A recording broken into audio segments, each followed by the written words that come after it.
क्या किसी को ज़बरदस्ती टीका लगाया जा सकता है या फिर टीका अनिवार्य तो नहीं कर दिया है? कोरोना वैक्सीन लगवाने से देश में बहुत से लोग हिचकने लगे हैं। ऐसे भी कई मामले सामने आए हैं जब स्वास्थ्य कर्मियों से लोग टीका न लगवाने को लेकर झगड़ते हुए दिखाई दिए। अब सुप्रीम कोर्ट ने इस पर कहा है कि किसी भी व्यक्ति को ज़बरदस्ती टीका नहीं लगाया जा सकता। अदालत ने कहा है कि किसी भी व्यक्ति पर टीका लगवाने के लिए दबाव नहीं डाला जा सकता। अदालत ने यह भी कहा कि कुछ राज्यों और संगठनों ने टीका न लगवाने वाले लोगों के पब्लिक प्लेस पर आने पर पाबंदियां लगाई हैं।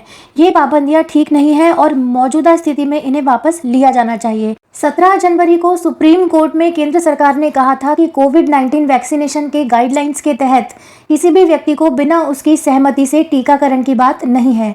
केंद्र सरकार के स्वास्थ्य मंत्रालय की ओर से दाखिल हलफनामे में कहा गया था कि केंद्र सरकार का ऐसा कोई भी एसओपी नहीं है जिसमें किसी भी उद्देश्य या मकसद के लिए वैक्सीनेशन सर्टिफिकेट को अनिवार्य किया गया हो। कोरोना वैक्सीन को लेकर सुप्रीम कोर्ट की ओर से बड़ा फैसला सामने आया है, जिसमें सुप्रीम अदालत की ओर से कहा गया है कि किसी को भी वैक्सीनेशन के लिए बाध्य नहीं किया जा सकता है। सुप्रीम कोर्ट ने कोरोना टीका नहीं लगवाने वालों के सार्वजनिक स्थलों पर जाने को लेकर लगाई गई रोक को अनुचित बताया। साथ ही सुप्रीम कोर्ट ने राज्यों को ऐसे प्रतिबंध हटाने का सुझाव भी दिया। हालांकि सुप्रीम कोर्ट की ओर से कहा गया है कि वर्तमान कोविड-19 टीका नीति को स्पष्ट रूप से मनमाना नहीं कहा जा सकता है। सुप्रीम कोर्ट ने अपने एक अहम फैसले में कहा है कि हर व्यक्ति को शारीरिक अखंडता का अधिकार है और यह अधिकार अनुच्छेद 21 के तहत मिला हुआ है। इसमें वैक्सीनेशन से मना करने का अधिकार भी शामिल है। सुप्रीम कोर्ट ने कहा है कि कई राज्यों ने वैक्सीनेशन को अनिवार्य कर रखा है। कोविड से बचने के लिए वैक्सीनेशन को अथॉरिटी ने जो अनिवार्य किया है वह संतुलित और अनुपातिक नहीं है। कोर्ट ने कहा है कि कोई भी संतोषजनक डेटा पेश नहीं किया गया है जो कि ये दिखाए कि कोविड वायरस उन लोगों से ज़्यादा फैलता है जिन्होंने वैक्सीन नहीं लगाए हैं। सुप्रीम कोर्ट ने यह भी कहा कि सरकार पब्लिक हेल्थ को ध्यान में रखते हुए प्रतिबंध लगा सकती है, लेकिन ये जो प्रतिबंध है ये सुप्रीम कोर्ट के निजता के अधिकार को लेकर दिए गए फैसले के अनुरूप होना चाहिए। यानी ये जो प्रतिबंध है कानूनी ज़रूरत और अनुपातिक मानक को पूरा करते हुए दिखना चाहिए, जो सुप्रीम कोर्ट के जजमेंट में कहा गया था। सुप्रीम कोर्ट ने कहा है कि केंद्र सरकार या राज्य सरकार ने कोर्ट के सामने ऐसा कोई डेटा अभी तक पेश नहीं किया है जो ये बताता हो कि वैसे लोग जो वैक्सीन नहीं लिए हैं वो ज़्यादा संक्रमण रिस्क में है। ऐसे में ये कहा जा सकता है कि वैक्सीन की अनिवार्यता तब तक अनुपातिक नहीं माना जा सकता या तब तक संवैधानिक नहीं माना जा सकता जब तक कि इन्फेक्शन रेट कम है और नया रिसर्च सामने नहीं आ जाता।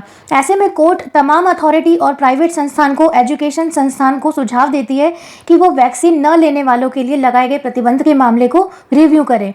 सुप्रीम कोर्ट ने कहा है कि हमारा निर्देश कोविड से उत्पन्न स्थिति के मामले में है।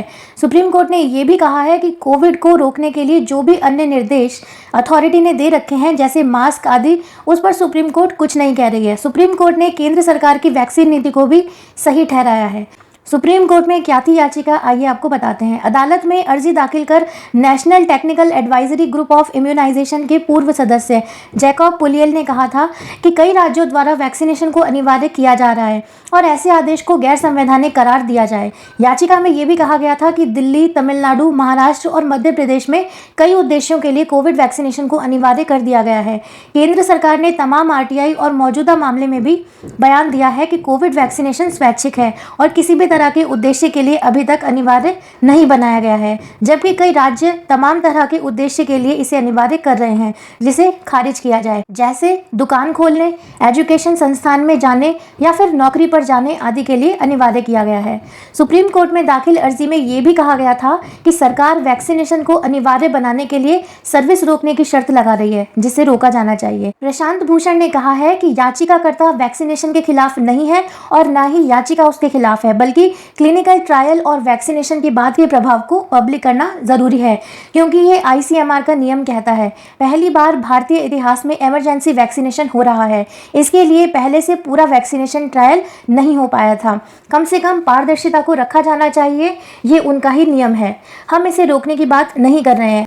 अगर ऐसा नहीं किया गया तो लोगों को ज़्यादा संदेह होगा। सरकार वैक्सीनेशन को अनिवार्य करने की बात कर रही है और नहीं लेने वालों को सेवा रोकने की बात कर रही है। यह व्यक्तिगत स्वायत्तता के खिलाफ है। याचिकाकर्ता के वकील प्रशांत भूषण ने अर्जी दाखिल कर कहा था कि वैक्सीन के क्लिनिकल ट्रायल के साथ साथ वैक्सीनेशन के प्रभाव के बारे में डेटा को पब्लिक किया जाए। सुप्रीम कोर्ट में याचिका दायर कर टीकाकरण के प्रभाव के बारे में डिटेल पब्लिक करने के लिए केंद्र सरकार को निर्देश देने की मांग की गई थी। याचिका में कहा गया था कि केंद्र को निर्देश दिया जाए कि जिन लोगों ने कोरोना से बचाव के लिए टीका लिया है उनमें कितने लोग संक्रमित हुए हैं, इनमें कितने लोगों को अस्पताल में भर्ती होना पड़ा और टीकाकरण के कारण कितने लोगों की मौत हुई। तो यहाँ पर सुप्रीम कोर्ट ने ये स्पष्ट कह दिया है कि ज़बरदस्ती किसी को टीका नहीं लगाया जा सकता है और ना ही आपको वैक्सीनेशन सर्टिफिकेट दिखाने की कोई आवश्यकता है। तो उम्मीद है आपको आपके सवालों का जवाब मिल गया होगा कि क्या किसी को ज़बरदस्ती टीका लगाया जा सकता है या फिर टीका अनिवार्य तो नहीं कर दिया है। तो आपका जवाब है कि नहीं, टीका अनिवार्य नहीं है, ये पूरी तरह से स्वैच्छिक है और ना ही वैक्सीनेशन सर्टिफिकेट ज़रूरी है। आपकी क्या राय है आप हमें कमेंट बॉक्स में ज़रूर लिखकर बताइएगा, या फिर आपके कोई प्रश्न हो तो वो भी आप हमें कमेंट के माध्यम से पूछ सकते हैं। वीडियो देखने के लिए आप सभी लोगों का बहुत बहुत धन्यवाद। चैनल पर नए हो तो सब्सक्राइब कर दीजिएगा, साथ ही साथ वीडियो को लाइक और शेयर भी कर दें। फिर मिलेंगे किसी नई वीडियो में किसी नए विषय के साथ में। तब तक के लिए नमस्ते, जय हिंद, जय भारत, वंदे मातरम।